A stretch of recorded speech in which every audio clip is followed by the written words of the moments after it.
Manifestantes pertenecientes al movimiento antorchista y al Frente Auténtico del Campo fueron cercados por elementos de la Secretaría de Seguridad Ciudadana capitalina, en las inmediaciones del Congreso de la Unión, para evitar que llegaran al Zócalo capitalino en donde se llevaba a cabo el desfile por el aniversario 109 de la Revolución Mexicana. Desde temprana hora, los policías se colocaron en puentes y avenidas para evitar que los contingentes salieran de esa zona. Cabe resaltar que se cumplen 10 días de su plantón, esto en demanda al recorte al presupuesto al campo y a construcción de obras para pueblos y colonias. Nosotros no pedimos ni siquiera que nos den el presupuesto, el recurso a nosotros, pedimos que ellos, mediante las instancias correspondientes, pues hagan más obras.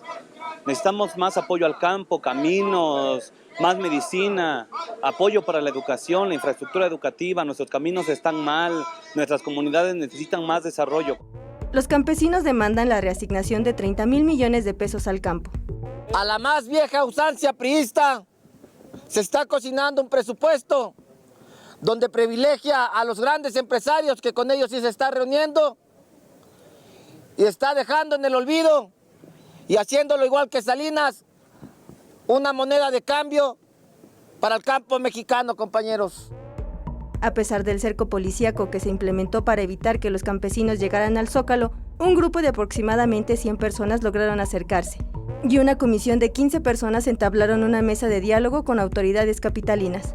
Ambas agrupaciones señalaron que continuarán en los campamentos en donde se han colocado casas de campaña, lonas, donde montaron comedores y lugares de descanso, hasta recibir una respuesta positiva del gobierno. Con imágenes de Manuel Hernández, Mariana Sánchez, 21 Noticias.